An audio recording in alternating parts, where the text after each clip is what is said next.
Chapter 5, Deepening Conflict. Over the following weeks, they began meeting occasionally, sometimes for films, sometimes for art exhibitions, sometimes just for coffee and conversation. Margaret found herself opening up to Robert. He was incredibly thoughtful and kind, yet each return home brought the same dilemma, especially when social media notifications popped up with 2 years ago today or 3 years ago today memories. Seeing herself laughing with David made her wonder, am I betraying him? One day, while walking through Central Park with Robert, he noticed her distress. Margaret, you seem troubled lately. Is everything all right? After hesitating, she spoke honestly. I'm truly happy when I'm with you. I'm feeling emotions I'd forgotten existed. But every time I feel this way, I'm overwhelmed with guilt about David. Maybe I'm moving on too quickly. Robert gazed at the lake for a moment before responding. I have similar struggles. In the 3 years since losing my wife, I'd never felt drawn to anyone else. You're the first, Margaret. That's why I'm being so cautious. They walked in silence for a while. Both understood each other's feelings, but weren't sure how to proceed. Let's take our time. There's no need to rush, Robert said gently. Margaret nodded, though deep down she already knew her heart's answer. She just lacked the courage to accept it. That night, she sat before David's photograph and whispered, Honey, what should I do? What would you tell me? The smiling David in the photo offered no response. Chapter 6, A Gift from the Past. A few days before Margaret's 63rd birthday, an unexpected email arrived from Sarah. Subject urgent about Dad's time capsule email. Mom, this is sudden, but I needed to contact you immediately about something important. Apparently, Dad used a service called FutureMe to schedule an email for your 63rd birthday. Due to a system glitch, it was sent a week early. The company contacted me about it. His email should arrive soon. I don't know what it says, but knowing how much Dad loved you, please prepare yourself emotionally. Love you, Sarah. Margaret's heart sank. David had scheduled a time capsule email? She jumped at every notification sound for the next 2 days. Finally, the email arrived. From David Sullivan, subject to my beloved Margaret. Happy 63rd birthday. Margaret's hands trembled as she opened it. My dearest Margaret, if you're reading this, it means I'm no longer by your side. Happy 63rd birthday, my love. Though I can't be there physically, my heart remains with you always. As I write this, I worry about how you're managing in a world without me. Our time together was so precious that I fear you might be trapped in those memories, as beautiful as they are. But Margaret, I don't want that life for you. You're still vibrant, still deserving of love and happiness. If someone new enters your life, please don't hesitate because of me. Please watch the attached video. It's my final gift to you. With eternal love, David. Through tears, Margaret clicked on the video file. David's face appeared on screen, thinner than she remembered, but his eyes still warm and loving. Margaret, if you're watching this, it means I've gone ahead of you. I'm sorry, sweetheart. I broke my promise to grow old with you. He paused before continuing. Our 30 years together were the happiest of my life. Waking to the sound of you, making coffee, falling asleep to your laughter. I treasured every ordinary moment. Margaret sobbed as she watched. But Margaret, I don't want you living only in those memories. Your story isn't over. I want to see you laugh again, love again, find happiness again. David moved closer to the camera. If someone special comes into your life, don't hold back because of me. True love means wanting the other person's happiness.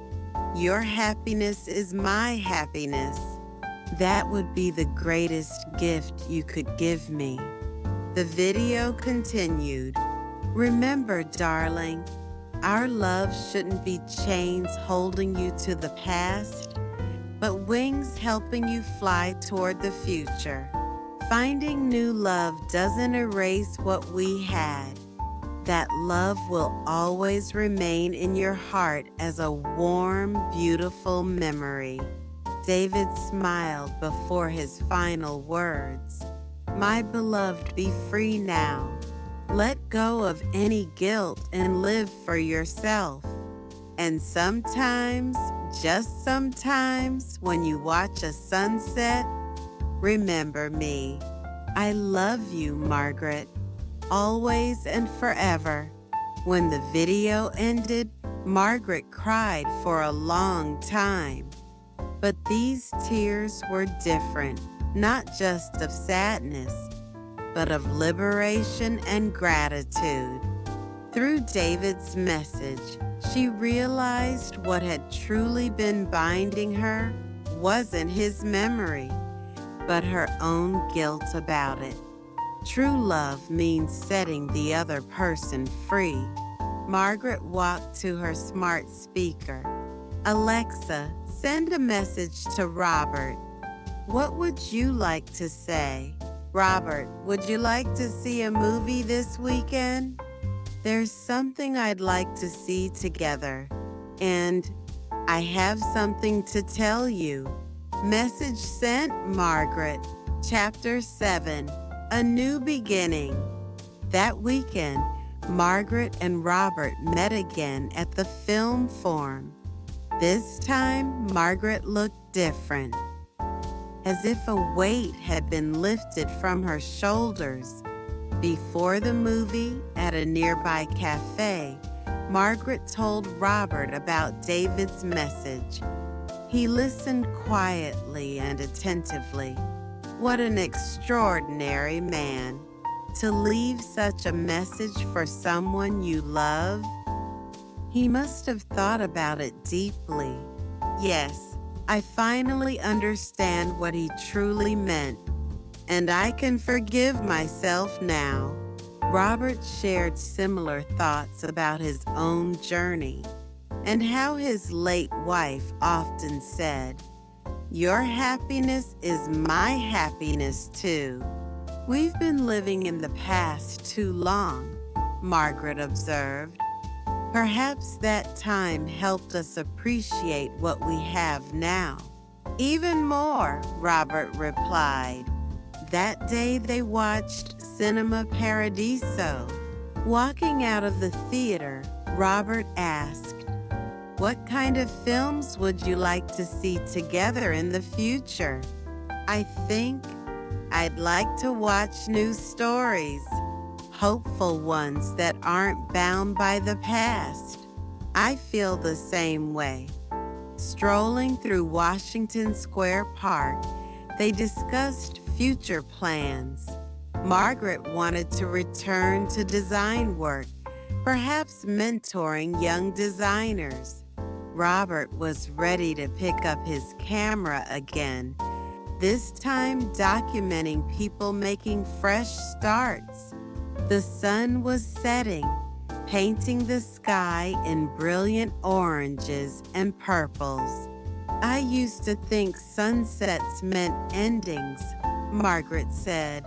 Something melancholy about the day dying. What do you think now? Now, I see them as beginnings. Night brings rest, and tomorrow morning brings a new sunrise. Robert gently took her hand. Margaret didn't pull away. Epilogue Where Digital Sunsets Fall.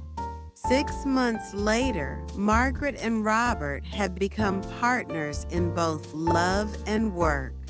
Margaret opened a small studio with young designers, and Robert was documenting their creative process for a new film. One evening, while sharing dinner at Margaret's apartment, a memories notification appeared on the wall display, a photo of her and David from years past. "Are you okay?" Robert asked with concern. Margaret looked at the photo and smiled softly. "I'm fine. I think he's cheering us on now." Alexa announced, "Margaret, there's another scheduled email from David set to arrive in 1 year. Would you like me to show it early?" "No, Alexa, I'll read it when the time comes. I'm sure he'll have just the right words for that moment, too." Robert wrapped his arm gently around Margaret's shoulders. "Your husband was truly remarkable. Giving someone you love that kind of freedom. It's one of the hardest things to do. Yes, thanks to him, I found the courage to accept new love." Outside, another sunset painted the Hudson River in golden light. But this sunset didn't feel like an ending. It felt like a promise of new beginnings. In this apartment filled with digital devices, two people found gratitude for both technology's gift of connection and the wisdom of the past as they walked toward their future. Margaret picked up her tablet to write in her journal. Today's sunset was particularly beautiful. Past memories, present love, and future hope all seem to harmonize perfectly. I've learned that even in our digital world, authentic human emotions and love remain unchanged. Thank you, David. And thank you, Robert, for sharing this new beginning with me. After closing her tablet, Margaret joined Robert on the sofa to discuss tomorrow's movie plans. The apartment filled once again with warm laughter. Where digital sunsets fall, new love was rising. The end. True love isn't about possession, but about setting someone free. And the new love that comes after loss doesn't negate the past. It's built on the growth and courage that past love gave us.